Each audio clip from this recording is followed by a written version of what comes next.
இந்த ப்ராப்ளம் நான் ஒரு புக்கில் இருந்தால் எடுத்தேன், டெக்ஸ்ட் புக்கில் இருந்தால். A small turbine working under the following condition runs on aircraft refrigeration unit. இது சின்ன ஸ்டேட்மெண்ட் தான். Air at 4 bar and 40 degree centigrade flows steadily into the turbine at 40 meter per second. இப்போ இதில் 3 கண்டிஷன் கொடுத்துருக்காங்க. இது turbine நம்ம வரைஞ்சிக்கலாம்.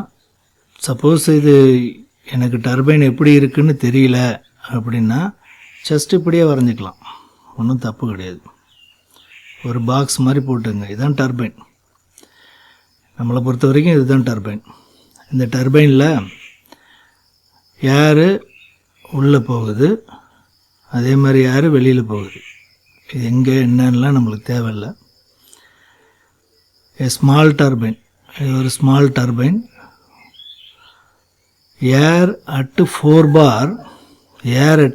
bar and 40 degree centigrade flows. இப்போ இது inlet, air at 4 bar. So 4 barங்கிறது ப்ரெஷர், ஏன்னா பாருங்கிறது ப்ரெஷரோட யூனிட். இப்போ P1ன்னு எழுதிக்கலாம். Air at 4 bar and 40 degree centigrade. இப்போது T1 வந்து 40 degree centigrade flows steadily into the turbine at 40 metre per second. அப்போ V1 வந்து 40 metre per second. At the turbine exit, the conditions of air is, இப்போ டர்பைனை விட்டு வெளியில் வெளியில் வர்றப்போ P2 வந்து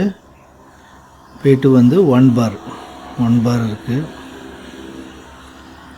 அதுக்கப்புறம் T2 வந்து 2.5 டிகிரி சென்டிகிரேட் இருக்குது அண்டு 200 மீட்டர் பர் செகண்ட். V2ங்கிறது 200 meter per second. The shaft work delivered by the turbine. இப்போ shaft work delivered by the turbine is, அப்போ work வெளியில் வருது, அந்த work வந்து 52 kilojoules per kilogram of air. Determine the heat transfer per kg of air. So இந்த per kgயில் தான் கேட்குறாங்க. per kg of air flowing through the turbine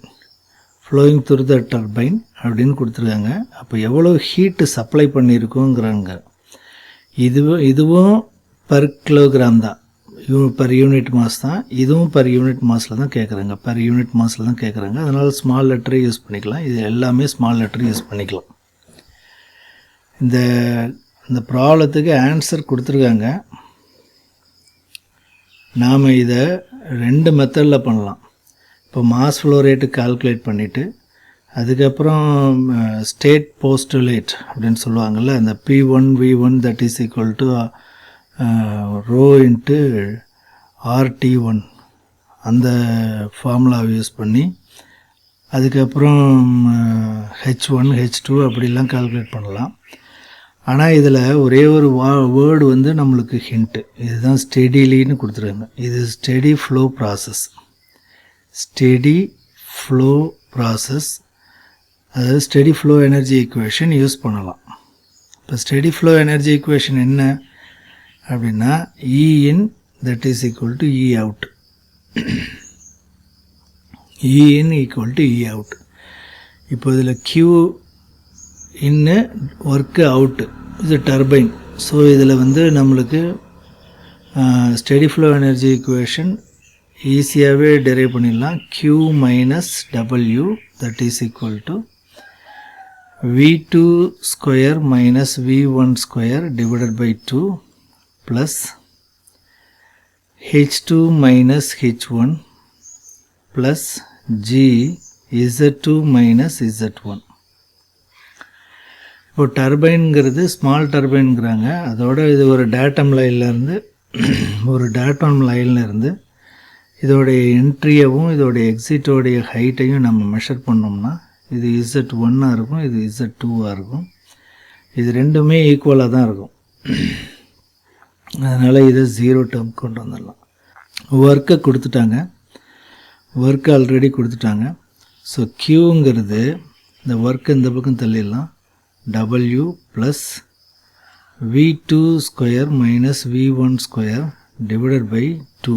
இது வரைக்கும் பண்ணிவிட்டு அதுக்கப்புறம் H2வை கால்குலேட் பண்ணுறதுக்கு MCP T2 அந்த ஃபார்முலா யூஸ் பண்ணலாம்.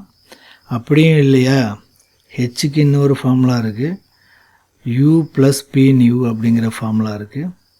இப்போ internal energy plus P nu pressure specific volume அப்படிங்கிற ஃபார்முலா யூஸ் பண்ணி பண்ணலாம். இப்போ யூக்கு வந்து திரும்பவும் MCV dt இந்த ஃபார்முலாவை யூஸ் பண்ணி, இல்லைனா U that is equal to MCVT இந்த ஃபார்முலாவை யூஸ் பண்ணி யூவை கால்குலேட் பண்ணி இப்படியும் வரலாம். அதுக்கப்புறம் மாஸ் ஃப்ளோ ரேட்டு இதெல்லாம் கால்குலேட் பண்ணியும் வரலாம். அதை விட பெஸ்ட் வழி என்னன்னா, இந்த H2 மைனஸ் H1ங்கிறது change in enthalpy. Change in என்தால்ஃபிக்கு ஃபார்முலா MCP ΔT, அதாவது டிடின்னு சொல்லுவாங்க.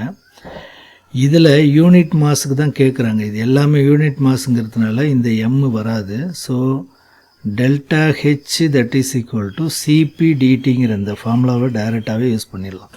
கொஞ்சம் யோசித்தா போதும், ரொம்ப சிம்பிளாகவே இதை முடிச்சிடலாம். இப்போ சிபி டிடிங்கிறது டெம்பரேச்சர் டிஃப்ரென்ஸு, அது T2 மைனஸ் T1ன்னு எழுதிடலாம். இப்போ இதில் எல்லாத்துலேயுமே அப்ளை பண்ண வேண்டியதான். W என்ன போட்டிருக்கு, 52 ப்ளஸ்ஸு V2 என்ன, V2 200 ஸ்கொயரு மைனஸு, இங்கே V1 என்ன 40 square divided by 2 plus CP, இது ஏர்னு கொடுத்துட்டாங்க, இந்த இடத்துல ஏர்னு கொடுத்துருக்காங்க, இந்த இடத்துல ஏர் அப்படிங்கிறது தெளிவாக இருக்குது. இப்போ ஏருக்கு சிபி வேல்யூ ஐடியல் கேஸாக நம்ம கன்சிடர் பண்ணோம்னா ஏருக்கு சிபி வேல்யூ 1005, அதுவும் அதே சேம் தான், ஜூல்ஸ் பர் கேஜி கெல்வின் வரும்.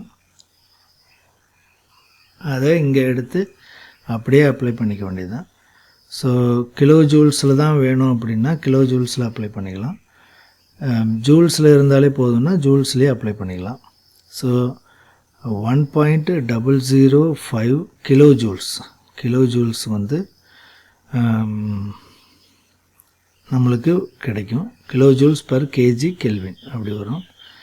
இப்போ டெம்பரேச்சர் டிஃப்ரென்ஸுங்கிறது T2 வந்து 2.5 மைனஸ் 40 டிகிரி சென்டிகிரேடு.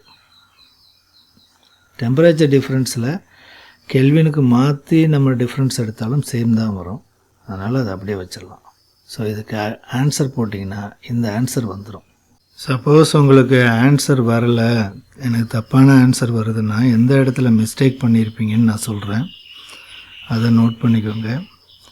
இப்போ இந்த இடத்துல 52 கிலோ ஜூல்ஸ்னு இருக்குது, இந்த இடத்துலையும் கிலோ ஜூல்ஸு கன்வெர்ட் பண்ணிட்டோம். பட் இந்த இடத்துல இருக்கிறது ஜூல்ஸில் தான் வரும். இதுக்கு நீங்கள் என்ன பண்ணணுன்னா இந்த இடத்துல கிலோ ஜூல்ஸாக கன்வெர்ட் பண்ணணும். அதனால் இதை 1000க்கு மல்டிபிள் பண்ணிடுங்க. அப்படி பண்ணிங்கன்னா கரெக்டாக இதே ஆன்சர் உங்களுக்கு கிடச்சிருக்கும். 33.5 கிலோ ஜூல்ஸ் பர் கிலோகிராம் அப்படிங்கிறது ஆன்சர் உங்களுக்கு கிடச்சிருக்கும்.